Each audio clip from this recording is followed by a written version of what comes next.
Telangana public service commission నిర్వహించే group 1 రిక్రూట్మెంట్లో భాగంగా మనకి తెలంగాణ చరిత్ర సంస్కృతి అనేది మనకు గ్రూప్ 1 ప్రిలిమ్స్లో ఆబ్జెక్ట్ టైపులో క్వశ్చన్లు అడగబడతాయి. అదేవిధంగా మెయిన్స్లో పేపర్ 2లో కూడా మనకు తెలంగాణ చరిత్ర సంస్కృతి అనేది ఒక సబ్జెక్టుగా మనకు ఉన్నది. కాబట్టి తెలంగాణ చరిత్ర సంస్కృతిలో భాగంగా నేను గతంలో అనేక లెసన్లు చెప్పడం జరిగింది. దానిలో భాగంగా కుతుబ్ షాయిలు గురించి వివరించడం జరిగింది. కుతుబ్ షాయిల గురించి గత 3 ఎపిసోడ్లలో వివరించడం జరిగింది. ఇదే చివరి ఎపిసోడ్. దీనిలో మనకు కుతుబ్ షాయిల కాలం నాటి సాంస్కృతిక పరిస్థితులు అనేది ఇప్పుడు వివరించడం జరుగుతుంది.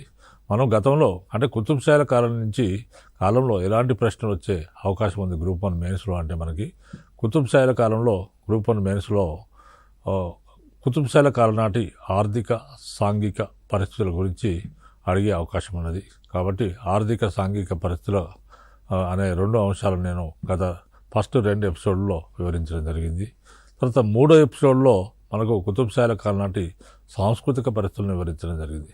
కుతుబ్ షాయిల కాలం నాటి సాంస్కృతిక పరిస్థితులు అంటే మనకు ఆర్థిక పరిస్థితులు అంటే కుతుబ్ షాయిల కాలంలో మనం ఆర్థిక వ్యవస్థ ఏ విధంగా ఉన్నది, కుతుబ్ షాయిల కాలంలో ఆర్థిక వ్యవస్థ అంటే ఆనాటి ప్రజల యొక్క ముఖ్య వృత్తి ఏంటి, తర్వాత భూమి శిస్తు ఎంత భూమి శిస్తు వసూలు చేసేవారు, తర్వాత ఇతర పన్నులు ఏ రకంగా వసూలు చేసేవారు, తర్వాత పరిశ్రమలు ఏ విధంగా ఉండేవి, ఆనాటి వాణిజ్యం స్వదేశీ వాణిజ్యం ఏ విధంగా ఉండేది, విదేశీ వాణిజ్యం ఏ విధంగా ఉండేది, తర్వాత ఆనాటి శ్రేణి వ్యవస్థ ఏ విధంగా ఉండేది. శ్రేణి వ్యవస్థ అంటే ఒకే వృత్తి చేసేవారు వాళ్ళ అనేక మంది కలిసి ఒక శ్రేణిగా ఏర్పడేవారు.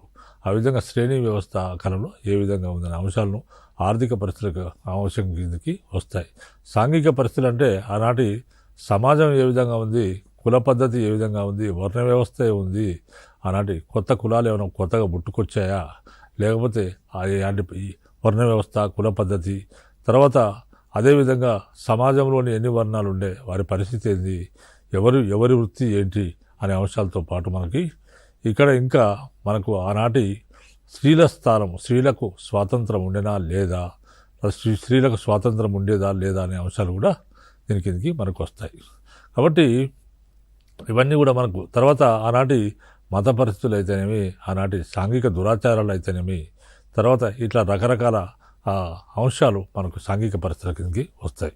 అదే సాంస్కృతిక పరిస్థితులు అంటే మనకు ఆ కాలం నాటి రాజ్య భాష ఏది, ఆనాటి విద్యా వ్యవస్థ ఏ విధంగా ఉండేది, ఆనాటి ఆ విద్యతో పాటు వాళ్ళు ఈ రాజులైన సాహిత్యాన్ని పోషించారా, సాహిత్యం ఏమైనా అభివృద్ధి జరిగిందా అనేది కూడా అనే అంశాలు కూడా వస్తాయి. సాహిత్య అభివృద్ధి, తర్వాత రకరకాల సాహిత్యాలు వివిధ భాషల్లో పోషించబడిన సాహిత్యాల గురించి వివరించాల్సి ఉంటుంది. అదేవిధంగా ఆ కాలంలో లలిత కళలు ఉండేవా, సంగీతము, చిత్రలేఖనము, నాట్యము అనే ఈ అంశాలు ఆ కాలంలో ఉండేవాని, ఏ విధంగా అభివృద్ధి చెందాయి, ఈ రాజులు ఏ విధంగా పోషించారు, దాని యొక్క అభివృద్ధి గురించి మనం చెప్పాల్సి ఉంటుంది. తర్వాత చివరికి నిర్మాణాల గురించి చెప్పాల్సి ఉంటుంది. ఆనాడు ఎలాంటి నిర్మాణాలు జరిగాయి, ఆ నిర్మాణాలు ఎక్కడెక్కడ ఉన్నాయి, ఆనాటి ఏ నిర్మాణాలు జరిగాయనే అంశాలు, ఏ ఆర్కిటెక్చర్ ఏ శైలిలో నిర్మాణాలు చేశారనే అంశాలను కూడా మనం చెప్పాల్సి ఉంటుంది. ఇక్కడ మనం ప్రధానంగా ఇప్పుడు నేను ఆల్రెడీ లాస్ట్ ఎపిసోడ్లో మనము సాహిత్యం, ఆనాటి విద్యా వ్యవస్థ గురించి, ఆనాటి అధికార భాష గురించి, ఆనాటి సాహిత్యం గురించి కూడా అన్న అంశాలు కూడా చెప్పడం జరిగింది. అయితే మనకు టోటల్గా కుతుబ్ షాయిలు క్రీస్తుకం 1512 నుంచి 1687 సంవత్సరం మధ్య పాలించారు. కుతుబ్ షాయిలలో మనకు సుల్తాన్ కులీ అనేవాడు క్రీస్తుకం 1512 సంవత్సరంలో కుతుబ్ షాయి రాజ్యాన్ని స్థాపించాడు. తర్వాత ఇబ్రాహీం కుతుబ్ షా అనే 2వ రాజు కాలంలో మంచి అభివృద్ధి జరిగింది. 3వ రాజైన మహమ్మద్ కులీ కుతుబ్ షా కాలంలో హైదరాబాద్ నగరం అనేది నిర్మించబడింది. హైదరాబాద్ నగరాన్ని నిర్మించడంతో పాటు హైదరాబాద్ నగరంలో చార్మినార్, తర్వాత అదేవిధంగా మోతీ మహల్, గుల్షన్ మహల్ మొదలైన ఆయన నిర్మాణాలు ఆయన చేపట్టడం జరిగింది. ఆ విధంగా మనకి ఈ కాలంలో జరిగిన ఈ విధంగా ఆయన మహమ్మద్ కులీ కుతుబ్ షా పీరియడ్ చాలా ఇంపార్టెంట్ అయిన పీరియడ్. ఇప్పుడు ఎపిసోడ్లో భాగంగా నేను 4th ఎపిసోడ్లో భాగంగా ఈనాటి నిర్మాణాల గురించి చెప్పడం జరుగుతుంది. మనం ఈనాటి నిర్మాణాల్లో ప్రధానంగా కుతుబ్ షాహీలు ఒక మిశ్రమ శైలి నిర్మాణాలను తీసుకున్నారు. మిశ్రమ శైలి అంటే అది రకరకాల మిశ్రమ శైలి అంటే ఇరాన్ తర్వాత మరి మిగిలిన దేశాలు ఒక మిశ్రమ శైలిని ఇక్కడ ప్రవేశపెట్టడం జరిగింది. ఈ మిశ్రమ శైలిని ఈ రాజ్యంలో ప్రారంభించింది ఎవరంటే ఈ నిర్మాణాల్లో ప్రారంభించింది ఎవరంటే మహమ్మద్ కులీ కుతుబ్ షా కాలంలో ఈ విధంగా ఈ మిశ్రమ శైలి అనేది వచ్చేసింది. ఈ మిశ్రమ శైలిలో ఆ నిర్మాణాలు చేయడం జరిగింది. ఆ విధంగా మనకు గోల్కొండ కోటకు ఒక ద్వారమైన బాలాహిస్సార్ ద్వారం మీద హిందూ పురాణ గాథల గురించి వాళ్ళు చెక్కించడం జరిగింది. అదేవిధంగా మనకు ఈ కాలంలో ముఖ్యంగా ప్రధానమైన నిర్మాణాలు ఇబ్రాహీం కుతుబ్ షా కాలంలో జరిగాయి. ఇబ్రాహీం కుతుబ్ షా ఏం చేశాడంటే ఆయన పురాణాపూల్ మూసీ నది పైన మొదటి వంతెన పురాణాపూల్ను నిర్మించడం జరిగింది. ఈ విధంగా పురాణాపూల్ నిర్మించాడు. ఈ విధంగా పురాణాపూల్ నిర్మిస్తే ఆనాడు ఫ్రెంచి టావర్నియర్ అనేవాడు ఈ పురాణాపూల్ను దర్శించి ఇది చాలా గొప్ప నిర్మాణము, ఇది ఫ్రాన్స్ రాజధాని అయిన ప్యారిస్లో ఉన్న ఫోంట్న్యూప్ అనే నిర్మాణంతో దీన్ని పోల్చడం జరిగింది. ఆ విధంగా ఇది ఒక గొప్ప నిర్మాణం అని చెప్పాడు. అదొక ప్రేమ వంతెన బ్రిడ్జ్ ఆఫ్ లవ్గా కూడా ఆయన చెప్పడం జరిగింది. అదేవిధంగా ఇబ్రాహీం కుతుబ్ షా కాలంలో మరొక నిర్మాణం ఇబ్రాహీంపట్నం చెరువును త్రవ్వించాడు, ఇబ్రాహీంపట్నాన్ని నిర్మించాడు. తర్వాత మరొక నిర్మాణం ఏంటంటే ఇబ్రాహీం కుతుబ్ షా కాలంలో మనకు హుస్సేన్ సాగర్ సరస్సును నిర్మించాడు. ఈ హుస్సేన్ సాగర్ సరస్సు నిర్మాణం అనేది అతని అల్లుడైన హుస్సేన్ సావలి ఆధ్వర్యంలో జరిగింది. కాబట్టి దానికి హుస్సేన్ సాగర్ అనే పేరు వచ్చింది. హుస్సేన్ సావలి అనేవాడు గొప్ప సూఫీ సన్యాసి. ఆయన మీద ప్రజలకు అమితమైన భక్తి ఉండేది. ఆ విధంగా హుస్సేన్ సాగర్ నిర్మాణం జరిగింది. తర్వాత మనకు ఈయన కాలంలో మహమ్మద్ కులీ కుతుబ్ షా కాలంలో జరిగిన నిర్మాణాలు ఏంటి అంటే ఆయన కాలంలో హైదరాబాద్ నగరాన్ని ఆయన నిర్మించాడు. ఎందుకంటే మహమ్మద్ కులీ కుతుబ్ షా కాలం నాటికి ఏం జరిగిందంటే గోల్కొండ నగరం చాలా జనసమర్థంగా మారిపోయింది. అంటే అనేక దేశాల నుంచి వర్తకులు వచ్చేవారు, ఇక్కడికి వచ్చి ఇక్కడే నివాసాలు చేసుకునేవారు. ఎందుకంటే గోల్కొండ రాజ్యంలో వజ్రాల గనులు ఉండేవి. వజ్రాల గనుల్లో ఒక్కొక్క గనిలో 30 మంది 40,000 మంది పనిచేసేవారు.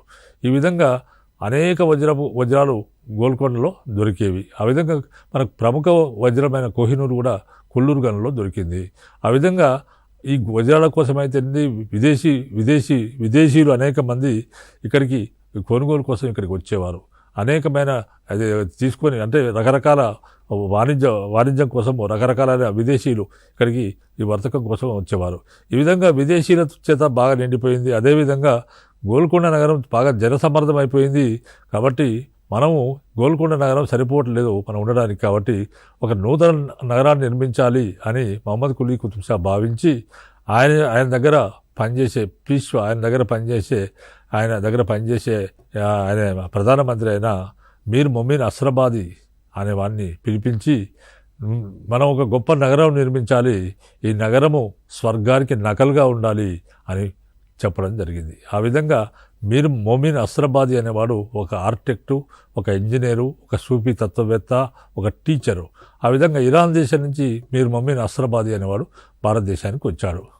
ఆ విధంగా ఈయన నగర నిర్మాణంలో హైదరాబాద్ నగర నిర్మాణంలో ఎవరు పీష్వా మహమ్మద్ కులీ కుతుబ్ షా పీష్వా అంటే ప్రధానమంత్రి మీర్ మొమిన్ అస్రాబాది యొక్క ప్రభావం బాగా ఉందని చెప్తారు. ఎందుకంటే మీర్ మొమిన్ అస్రాబాది అనేవాడు క్రీస్తకం 1881 సంవత్సరంలో ఇరాన్ దేశం నుంచి దక్కన్కు వలస వచ్చాడు. మీర్ మొమిన్ అస్రాబాది అనేవాడు క్రీస్తకం 1881 సంవత్సరంలో ఇరాన్ దేశం నుంచి దక్కన్కు అంటే గోల్కొండకు వలస రావడం జరిగింది. వలస వచ్చి గోల్కొండ రాజ్యంలో ఉపాధ్యాయునిగా తర్వాత అలీంగా పనిచేశాడు. అలీం అంటే మత సిద్ధాంతం. గోల్కొండ రాజ్యంలో ఉపాధ్యాయునిగా చేరాడు. ఆ విధంగా క్రీస్తకం 1885 సంవత్సరంలో ఇతడు సుల్తాన్ మహమ్మద్ కులీ కుతుబ్ షా అభిమానాన్ని పొందాడు. ఈ విధంగా సుల్తాన్ మహమ్మద్ కులీ కుతుబ్ షా ఇతని గొప్పతనాన్ని గుర్తించి ఈ విధంగా మీర్ మొమిన్ అస్రాబాదిని పిలిపించి ఆయన గోల్కొండను ప్రధానమంత్రి పీష్వాగా నియమించడం జరిగింది. తర్వాత ఈ విధంగా మీర్ మొమిన్ అస్రాబాది అనేవాడు తన మాతృదేశమైన ఇరాన్ను పరిపాలిస్తున్న రాజవంశీయులైన సఫావిద్ రాజవంశం వారితో గోల్కొండ సుల్తాన్లకు సన్నిహిత సంబంధాలు ఏర్పాటు చేశాడు. మీర్ మొమిన్ అస్రాబాది అనేవాడు తన మాతృదేశమైన ఇరాన్ను పరిపాలిస్తున్న అక్కడ రాజవంశం పరిపాలించేది. వాళ్ళు ఎవరంటే ఆ రాజవంశీయులు ఎవరంటే సఫావిద్ రాజవంశం వారితో ఈ యొక్క గోల్కొండ సుల్తాన్లకు సన్నిహిత సంబంధాన్ని ఆయన ఏర్పాటు చేయడం జరిగింది. తర్వాత మీర్ మొమిన్ అస్రాబాదీ అనేవాడు గొప్ప పరిపాలనావేత్త మరియు ఇంజనీర్. తన సుల్తాన్ తలపెట్టిన హైదరాబాద్ నగర నిర్మాణంలో తన గతానుభవాన్ని ఆయన ఉపయోగించాడు. తనకు ఆర్కిటెక్ట్గా గతంలో అనుభవం ఉంది. అనుభవాన్ని ఇక్కడ ఉపయోగించాడు. తన ప్రణాళిక త్రిభుజాకారంలో రూపొందించాడు. తన ప్లాన్ను త్రిభుజాకారంలో రూపొందించడం జరిగింది. తర్వాత చార్మినార్ పరిసరాల్లోనే ప్రధాన భవనాలు ఉండేటట్టు ప్రణాళిక చేశాడు. చార్మినార్ పరిసర అంటే మూసీ నదికి దక్షిణంగా ఈ నగరాన్ని నిర్మించాడు. చార్మినార్ పరిసరాల్లోనే ప్రధాన భవనాలు ఉండేటట్లు మీర్ అస్రాబాదీ ప్రణాళిక చేయడం జరిగింది. తర్వాత మీర్ మొమిన్ అస్రాబాదీ తన మాతృదేశమైన ఇరాన్ దేశంలో ఇస్ఫహాన్ అనే ఒక నగరం ఉంది తన ఇరాన్ దేశంలో. ఆ విధంగా తన సొంత దేశమైన ఇరాన్లో ఇస్ఫహాన్ నగరాన్ని హైదరాబాద్ నగర నిర్మాణానికి మోడల్గా తీసుకున్నాడు. అంటే ఇరాన్ దేశంలో ఉన్న ఇస్ఫహాన్ నగరం ఏ విధంగా ఉందో దాన్ని మోడల్గా తీసుకొని ఆయన హైదరాబాద్ నగరాన్ని నిర్మించాడు.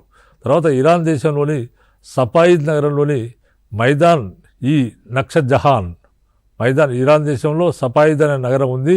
ఆ నగరంలో మైదాన్ ఈ నక్షజహాన్ అనే నిర్మాణం ఉంది. దాని మాదిరిగానే అది ఎట్లుందో అదేవిధంగా చార్మినార్ను ప్రధాన కూడలిగా ఆయన ప్రధాన కూడలిగా రూపొందించడం జరిగింది. అదే మోడల్ తీసుకొని చార్మినార్ ప్రధాన కూడలిగా ఆయన రూపొందించాడు. క్రీస్తకం 1591లో ప్రారంభమైన దీని నిర్మాణాన్ని డబుల్ క్రాస్ అంటే హైదరాబాద్ నిర్మాణాన్ని క్రీస్తకం 1591 సంవత్సరంలో ప్రారంభమైంది హైదరాబాద్ నిర్మాణం. దీని నిర్మాణాన్ని డబుల్ క్రాస్ రూపంలో చేయడం జరిగింది. అంటే మూసీ నది పైన ఈ నగరానికి రేఖాశాస్త్ర పద్ధతిపై నిర్మాణ ప్రణాళికను మహమ్మద్ కులీ తయారు చేసి పునాదులు వేసినాడు. మూసీ నదికి తీరం ఉంటుంది హైదరాబాద్ కాబట్టి మూసీ నదిపై ఈ నగరానికి రేఖాశాస్త్ర పద్ధతిపై నిర్మాణ ప్రణాళికను మహమ్మద్ కులీ తయారు చేసి దీనికి ఈ నగరానికి పునాదులు వేయడం జరిగింది. తర్వాత భవనాలతో ఉద్యానవనాలతో విస్తరించి ఉంటుంది ఈ నగరం. ఉద్యానవనాలతో విస్తరించి ఉంటుంది కాబట్టి హైదరాబాద్ నగరానికి బాగ్ నగరం అంటే ఉద్యానవన నగరం అనే పేరు వచ్చిందని తెవనాట్ అనే బ్రిటిష్ యాత్రికుడు పేర్కొనడం జరిగింది. తర్వాత చార్మినార్ నిర్మాణానికి నాలుగు మార్గాలు కలిసే కూడలిని స్థలంగా రూపొందించారు. చార్మినార్ నిర్మాణానికి నాలుగు మార్గాలు కలిసే కూడలిని స్థలంగా రూపొందించడం జరిగింది. తర్వాత ఉత్తర దిశ నుంచి మార్గం మూసీ నది వరకు ఈ మార్గం ఒక మార్గం ఉంటుంది అది మూసీ నది వరకు ఉంటుంది. అదేవిధంగా దక్షిణ దిశ మార్గం కోహెర్ వరకు ఉంటుంది. కోహెర్ అంటే జైరాబాద్. దక్షిణ దిశ మార్గం కోహెర్ వరకు ఉంటుంది. తర్వాత పశ్చిమ దిశ మార్గము గోల్కొండ అవతలి భాగాల వరకు ఉంటుంది. తర్వాత తూర్పు మార్గం బంగాళాఖాతం వరకు విస్తరించి ఉంటుంది. బంగాళాఖాతం అంటే మచిలీపట్నం వరకు విస్తరించి ఉంటుంది. ఈ రోడ్డు ప్రధాన రహదారి ఉంది, అక్కడి వరకు విస్తరించి ఉంటుంది. తర్వాత చార్ కమాన్ లేదా జూల్ఖానా అనే కట్టడాన్ని చార్మినార్కు 80 గజాల దూరంలో నిర్మించడం జరిగింది. చార్ కమాన్ లేదా జూల్ఖానా అనే కట్టడాన్ని చార్మినార్కు 80 గజాల దూరంలో నిర్మించడం జరిగింది. చార్మినార్ అనేది ఏ విధంగా నిర్మించారంటే చార్మినార్ నిర్మాణము 1891-92లో పూర్తయింది. తర్వాత చార్మినార్ నిర్మాణానికి ముందే చార్ కమాన్ అంటే 4 ఆర్చీలు ఉంటాయి. 4 ఆర్చీలు నిర్మించబడ్డాయి. దాని నిర్మాణానికంటే ముందే చార్ కమాన్ 4 ఆర్చీలు నిర్మించబడ్డాయి. వాటి సరసన చార్ సుకా హౌజ్ అంటే 4 దిశల చెరువు నిర్మించబడ్డాయి. తర్వాత కుతుబ్షాహీ మసీదులన్నింటిలోనూ ప్రముఖంగా కనిపించే 5 షియాలకు సంకేతము. 5 షియాలు అంటే కుతుబ్షాహీల వాళ్ళ ముస్లింలలో కుతుబ్షాహీలది షియా శాఖకు చెందినవారు. ఆ విధంగా కుతుబ్షాహీ మసీదులన్నింటిలో కూడా ఏం కనిపిస్తుందంటే ప్రముఖంగా ఏం కనిపిస్తుంది అంటే 5 షియాల సంకేత 5 స్తంభాలు నిర్మిస్తారు. ప్రతి దగ్గర 5 స్తంభాలు నిర్మిస్తారు. 5 షియాల సంకేతాన్ని నిర్మించేవారు. కానీ ఇప్పుడు నేను చెప్పిన 3 కట్టడాల ప్రతి నిర్మాణంలో ఈ విధంగా ఉండేది. కానీ ఇప్పుడు చెప్పిన ఈ 3 కట్టడాలలో ఈ సంకేతం మనకు కనబడదు. దిక్కులు 4 అనే భౌతిక భవనకు ప్రాతిపదికగా 4 స్తంభాలే కనిపిస్తాయి మనకు. దిక్కులు 4 అనే భౌతిక భవనకు ప్రాతిపదికగా 4 స్తంభాలు కనిపిస్తాయి. తర్వాత చార్మినార్ నడిబొడ్డుగా ఉండి హైదరాబాద్ 4 దిశలకు విస్తరించాలని మహమ్మద్ కులీ యొక్క ఉద్దేశం. తర్వాత దారుల్ షిఫా అనే మరొక నిర్మాణం ఉంది. దారుల్ షిఫా 1896లో నిర్మించారు. ది హౌస్ ఆఫ్ క్యూర్ అంటే ఇది ఒక హాస్పిటల్ దారుల్ షిఫా. మహమ్మద్ కులీ కుతుబ్ షా కాలంలో రోగులకు వైద్య సౌకర్యం కోసము నేటి సాలార్జంగ్ మ్యూజియం సమీపంలో దారుల్ షిఫా వద్ద క్రీస్తుకం 1895 సంవత్సరంలో ఒక యునానీ ఆసుపత్రిని మహమ్మద్ కులీ కుతుబ్ షా నిర్మించడం జరిగింది. ఇది ఒక హాస్పిటల్ నిర్మించడం జరిగింది. తర్వాత ఇక్కడ ఈ దారుల్ షిఫా వైద్యశాలలో, యునానీ వైద్యశాలలో ప్రజలందరికీ కూడా ఉచితంగా వైద్యం చేసేవారు. తర్వాత ఇది రెండో అంతస్తుల భవనము. ఇక్కడ దేశ విదేశాల నుంచి వచ్చిన యునానీ వైద్యులు ఉండేవారు. ఇక్కడ హాస్పిటల్, ఇక్కడ ప్రజలందరికీ ఉచితంగా వైద్యం చేసేవారు. ఇది 2 అంతస్తుల భవనం ఉండేది. ఇక్కడ దేశ విదేశాల నుంచి వచ్చిన యునానీ వైద్యులు ఉండేవారు. అంటే ఇక్కడే వాళ్ళే కాదు, విదేశీ యునానీ వైద్యులు కూడా దీంట్లో ఉండేవారు. తర్వాత రోగులకు ఉచిత మందులు, భోజనం ఏర్పాటు చేసేవారు. రోగులకు ఉచితంగా మందులు ఇవ్వడం, భోజనం ఏర్పాటు చేసేవారు. తర్వాత మహమ్మద్ కులీ కుతుబ్ షా ఇతర నిర్మాణాల విషయానికి వస్తే ఆయన క్రీస్తుకం 1897 సంవత్సరంలో జామా మసీదును నిర్మించాడు. క్రీస్తుకం 1897 సంవత్సరంలో జామా మసీదును ఏర్పాటు చేశాడు. అదేవిధంగా సైదాబాద్ మసీదును 1605లో ఏర్పాటు చేశాడు. తర్వాత తారామతి బారాదరి అనే దాన్ని ఏర్పాటు చేశాడు. అదేవిధంగా బాగే మహమ్మది తర్వాత బన్నత్ ఘాట్ అని నిర్మాణాలు చేశాడు. అదేవిధంగా క్రీస్తుకం 1610 సంవత్సరంలో మీర్పేట మసీదు, తర్వాత దాద్మహల్ అనేది న్యాయస్థాన భవనం, కోర్టు. దాద్మహల్ న్యాయస్థాన భవనాన్ని నిర్మించాడు. తర్వాత టోలీ మసీద్, తర్వాత మహమ్మద్ కులీ తనకు నిర్మించుకున్న తన సమాధి తానే నిర్మించుకున్నాడు. తర్వాత ఖుదా మహల్, తర్వాత నద్దీ మహల్ మొదలైనవి నిర్మించాడు. అదేవిధంగా సుల్తాన్ మహమ్మద్ కుతుబ్ షా కాలంలో ఏ నిర్మాణాలు జరిగాయనే విషయానికి వస్తే, సుల్తాన్ మహమ్మద్ కుతుబ్ షా కాలంలో ఇతను మక్కా మసీదుకు క్రీస్తుకం 1617 సంవత్సరంలో సుల్తాన్ మహమ్మద్ కుతుబ్ షా పునాది వేశాడు. ఇది నిర్మాణాన్ని ప్రారంభించాడు. మక్కా మసీదు క్రీస్తుకం 1617 సంవత్సరంలో సుల్తాన్ మహమ్మద్ కుతుబ్ షా పునాది వేస్తే, క్రీస్తుకం 1694 సంవత్సరంలో మొఘల్ చక్రవర్తి ఔరంగజేబ్ ఈ మక్కా మసీద్ నిర్మాణాన్ని పూర్తి చేశాడు. తర్వాత ఈ మక్కా మసీదులో ఉన్న స్పెషాలిటీ ఏంటంటే, మక్కా నుండి మట్టిని రాయిని తెచ్చి కట్టించారట. ఇక్కడికి మక్కా నుండి మట్టిని రాయిని తెచ్చి కట్టించారు. ఈ మసీదులో మహమ్మద్ ప్రవక్త వెంట్రుకలు ఇతర పవిత్ర వస్తువులు భద్రపరిచారని ఫ్రెంచ్ బాటసారి అయిన టావర్నియర్ తన రచనలో పేర్కొన్నాడు. ఈ మసీదులో మహమ్మద్ ప్రవక్త వెంట్రుకలు ఇతర పవిత్ర వస్తువులు భద్రపరిచారని ఫ్రెంచ్ బాటసారి టావర్నియర్ తన రచనలో పేర్కొనడం జరిగింది. మక్కా మసీదులోని అదేవిధంగా ఈ మసీదులో మహమ్మద్ ప్రవక్త వెంట్రుకలు తర్వాత ఇతర పవిత్ర వస్తువులు భద్రపరచాలని ఫ్రెంచ్ బాటసారి టావర్నియర్ తన రచనలో పేర్కొన్నాడు. తర్వాత మక్కా నగరంలో ఉన్న మక్కాలోని కాబా ఆలయం వలె ఈ మసీదులో కూడా అన్ని వేళలా ప్రార్థనలు జరుగుతూ ఉన్నందున ఎప్పుడూ కూడా ప్రార్థనలు జరుగుతుంది. మక్కాలోని కాబా ఆలయం వలె మసీదులో కూడా అన్ని వేళలా ప్రార్థనలు జరుగుతూ ఉన్నందున దీనికి మక్కా మసీద్ అని పేరు వచ్చింది. తర్వాత అబ్దుల్లా కుతుబ్ షా తన తల్లి హయత్ బక్షి పేరున హయత్ నగర్ను నిర్మించాడు. అబ్దుల్లా కుతుబ్ షా తన తల్లి అయిన హయత్ బక్షి బేగం పేరున హయత్ నగర్ అనే పట్టణాన్ని నిర్మించాడు. తర్వాత ఈ అంతఃపురం పారిస్లోని అంటే హయత్ నగర్ అంతఃపురంలోని ప్యారిస్లోని ఫ్రెంచి రాజభవన్ అంతటి మనోహరంగా ఉంటుందని హయత్ నగర్ గురించి టావర్నియర్ పేర్కొనడం జరిగింది. తర్వాత అబుల్ హసన్ తానిషాల కాలంలో కంచర్ల గోపన్న, చివరి పాలకుడైన అబుల్ హసన్ కాలంలో కంచర్ల గోపన్న అంటే భక్త రామదాసు భద్రాచలం రామాలయాన్ని నిర్మించాడు.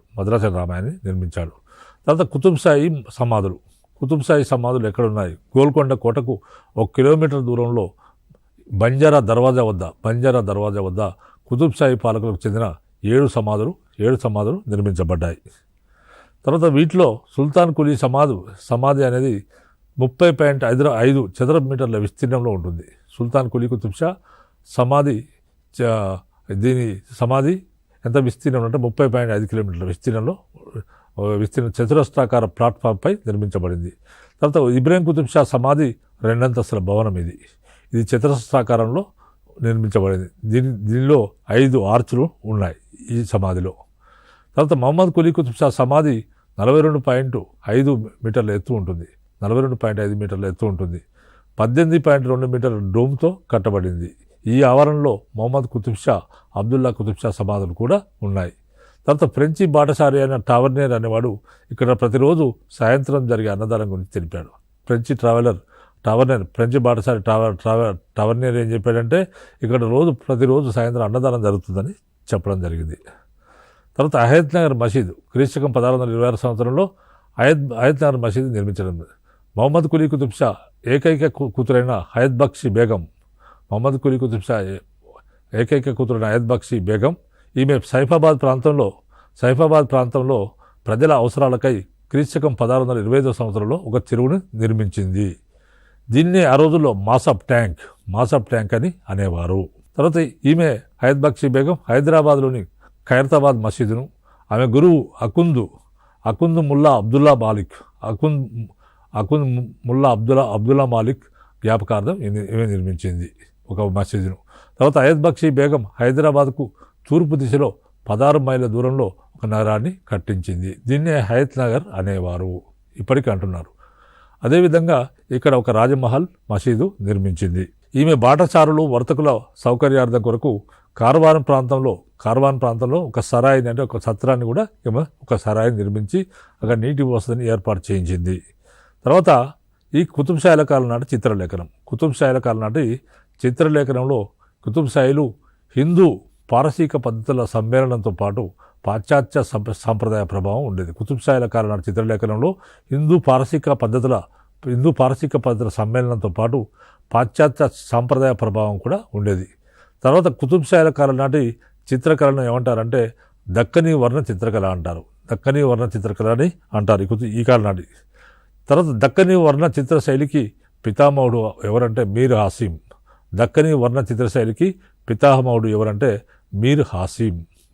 హాసిం. ఇతన్ని మొఘల్ చక్రవర్తి తన ఆస్థానానికి పిలిపించాడు. దక్కనీ వర్ణ చిత్రశైలికి పితామహుడు మీర్ హాసిం. ఇతన్ని మొఘల్ చక్రవర్తి తన ఆస్థానానికి పిలిపించాడు. ఈ కాలంలో దక్కన్లో గ్రంథాలను సూక్ష్మ చిత్రాలతో అలంకరించే పద్ధతి ఉన్నది. ఈ కాలంలో దక్కన్లో గ్రంథాలను సూక్ష్మ చిత్రాలతో చిన్న చిత్రాలతో అలంకరించే పద్ధతి ఈ కాలంలో ఉండేది. తర్వాత తారీఫ్ హుస్సేన్ సాద్ షాహీ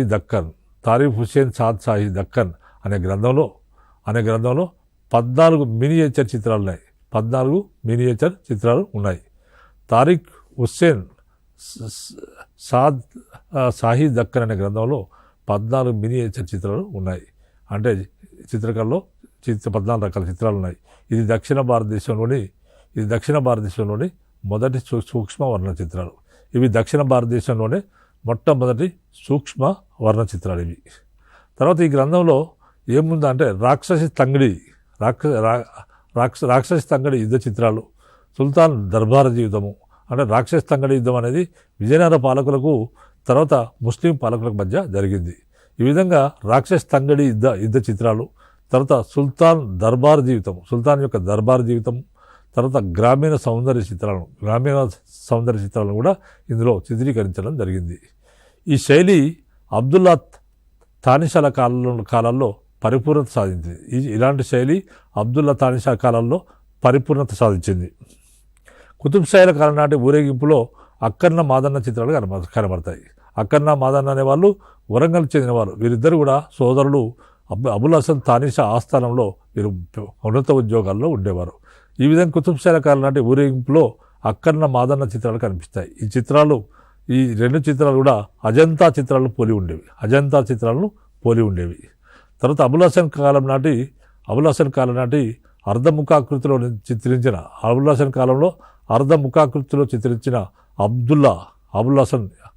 అబుల్ హసన్ల రూపపటాలు ఇటీవల మనకు బయలుపడ్డాయి. తర్వాత వాజ్మల్ ఉతిమ్ను చిత్రిస్తూ 1870లో గీసిన చిత్రాలు కూడా ఈ కాలంలో ఉన్నాయి. తర్వాత దక్షిణ దేశంలో వాడకానికి తయారైన కలంకార అద్దకాలలో గోల్కొండ వర్ణ చిత్రాల ప్రభావం మనకు కనబడుతుంది. అదేవిధంగా 17వ శతాబ్దంలో మచిలీపట్నం కలంకారీ అద్దకాలు దక్కని చిత్రరూపాలుగా ఉన్నాయి. మచిలీపట్నంలో ఉన్న కలంకారీ అద్దకాలు అది ఒక చిత్రకళకు సంబంధించినవి. మచిలీపట్నంలో ఉన్న కలంకారీ అద్దకాలు దక్కని చిత్రాలకు సంబంధించినవి ఉన్నాయి. తర్వాత నృత్యం సంగీతం విషయానికి తీసుకుంటే వీరు సంగీత నృత్యాలను కూడా బాగా ఆదరించారు. దర్బారులో సామంతుల ఆస్థానంలో నృత్య ప్రదర్శనలు జరిగేవి. దర్బారులో సామంతుల ఆస్థానంలో కూడా నృత్య ప్రదర్శనలు జరిగేవి, డాన్సులు జరిగేవి. తర్వాత సాంఘిక మత ఉత్సవాల సందర్భంగా నృత్యము సంగీత ప్రదర్శనలు ఉండేవి. సాంఘిక మత ఉత్సవాల సందర్భంగా నృత్య సంగీత ప్రదర్శనలు ఉండేవి. తర్వాత గోల్కొండలో 2000 మంది వేశ్యలు ఉన్నారని, వారు నృత్య సంగీతాల్లో ఆరితేరిన వారని, ప్రతి శుక్రవారము వీరు దర్బారు సమయంలో వచ్చి నృత్యం చేసేవారని ఫ్రెంచి ట్రావెలర్ చెప్పాడు. ఆయన ఏం చెప్పాడంటే, గోల్కొండలో 2000 మంది వేశ్యలు ఉన్నారు, వారు నృత్య సంగీతాలలో చాలా నిష్ణాతులు, నృత్యం సంగీతం చేస్తారు. ప్రతి శుక్రవారం రోజు కూడా వీరు దర్బారు జరుగుతున్న సమయంలో వచ్చి ఇక్కడికి వచ్చి కోట దర్బార్లకు వచ్చి నృత్యం చేసేవారని టవర్నియర్ పేర్కొనడం జరిగింది. కూచిపూడి భాగవతులకు అబుల్ హసన్ కూచిపూడి గ్రామాన్ని మిరాసిగా ఇచ్చాడు. కూచిపూడి భాగవతులకు అబుల్ హసన్ అనేవాడు, అబుల్ హసన్ అనే చివరి కుతుబ్షాహీ రాజు కూచిపూడి గ్రామాన్ని మిరాసిగా ఇవ్వడం జరిగింది. వీరు బ్రాహ్మణులు నృత్య నాటకాలు ప్రదర్శించేవారు. వీరు కూచిపూడి కళాకారులు, కూచిపూడిలో ఉన్నవారు, కూచిపూడి భాగవతులు, బ్రాహ్మణులు, తర్వాత నృత్య నాటకాలు ప్రదర్శించేవారు. తర్వాత కూచిపూడి నృత్యానికి మూల పురుషుడు ఎవరంటే సిద్ధేంద్ర యోగి. సిద్ధేంద్ర యోగి ఈ కూచిపూడి నృత్యానికే మూల పురుషుడు. తర్వాత ఈ కాలానికి చెందినవాడు. కూచిపూడి నాట్య సాంప్రదాయాల్లో ప్రదర్శించేవి ఏంటంటే భామా కలాపము, ఉషా పరిణయము. కూచిపూడి నాట్య సంప్రదాయాల్లో ఏం ప్రదర్శిస్తారు, ఎలాంటి కథలు ప్రదర్శిస్తారంటే భామా కలాపం ఒకటి ప్రదర్శించారు, ఉషా పరిణయం ఒకటి. తర్వాత గోల కలాపము ప్రజాదరణ ఈ కాలంలో పొందాయి. అనేక ఉంటాయి కానీ ఇవి ప్రజాదరణ పొందాయి. ఈ కాలంలో పేరిణి నృత్యము, తర్వాత బాండికము, చర్చరి, దండు, లాస్యము, కుండలి నృత్యం మొదలైన నాట్యాలు ఉండేవి. ఈ కాలంలో రకరకాల నాట్యాలు ఇవి ఏంటంటే పేరిణి నృత్యము, బాండికము, చర్చరి, దండు, లాస్యము, కుండలి నృత్యం మొదలైన నాట్యాలు ఉండేవి. త్రిపుట, ఏక, జంపె మొదలైన తాళాలు కూడా ఉండేవి. తర్వాత హిందోల, దేవగాంధారి, భైరవి, మాలవి, కరణ మొదలైన రాగాలు ఈ రకరకాల సంగీతం రాగాలు ఉండేవి. తర్వాత వీణ, తంబుర, పెళ్ళన గురవి, తర్వాత వీరణము, కిన్నెర, మృదంగం మొదలైన వాయిద్యాలు ఉండేవి. అబ్దుల్లా కుతుబ్ షా ఆస్థానంలో తులసీమూర్తి అనే గొప్ప సంగీత విద్వాంసుడు ఉండేవాడు. అబ్దుల్లా కుతుబ్ షా ఆస్థానంలో ఇతను గొప్ప సంగీత విద్వాంసుడు తులసీమూర్తి ఉండేవాడు. అబుల్ హసన్ కాలంలో గులాం అలీ అనే సంగీత విద్వాంసుడు ఉండేవాడు. అబుల్ హసన్ కాలంలో గులాం అలీ అనే సంగీత విద్వాంసుడు ఉండేవాడు. తర్వాత వజ్రాల పరిశ్రమకు గోల్కొండ ప్రసిద్ధి. వజ్రాల అమ్మకంపై 20% పన్ను ఈ కాలంలో వసూలు చేసేవారు. వజ్రాలు దొరికినాక వాటి అమ్మకం పైన 20% పన్ను ప్రభుత్వం వసూలు చేసేది. తర్వాత గొల్లపల్లి, రాజీపేట, మల్లపల్లి, రామల్లకోట, పరిచేల, చంతర్లపాడు, తర్వాత కొడవటి కళ్ళు, కొల్లూరు కళ్ళు వజ్రాలకు ప్రసిద్ధి చెందడం జరిగింది. తర్వాత ఈ కాలంలో అనేక వజ్రాలు కూడా మనకు లభించాయి. అనేక వివిధ గాల నుంచి వజ్రాలు లభించాయి. కోహినూరు వజ్రము, తర్వాత జాకోబు వజ్రము, బ్లూ లైట్ వజ్రము, రిజల్ట్ వజ్రము, తర్వాత పిట్టు వజ్రము, వర్లాఫ్ వజ్రము, గోల్కొండ వజ్రము, కొల్లేరు వజ్రము, కరూరు వజ్రము, రూబిలా వజ్రము, ఇట్లా మనకు ఈ కాలంలో రకరకాల వజ్రాలు కనుగొనబడ్డాయి. ఆ విధంగా మనకు గోల్కొండ కాలంలో మనకు కుతుబ్ షాల కాలం నాటి సాంస్కృతిక పరిస్థితులను ప్రశ్న అడిగినప్పుడు మనం ఈ విధంగా మనం వివరించినట్లయితే మీరు ఎక్కువ మార్కులు మనం పొందవచ్చు. మీరందరూ కూడా విజయం సాధించాలని కోరుకుంటూ ముగిస్తున్నాను.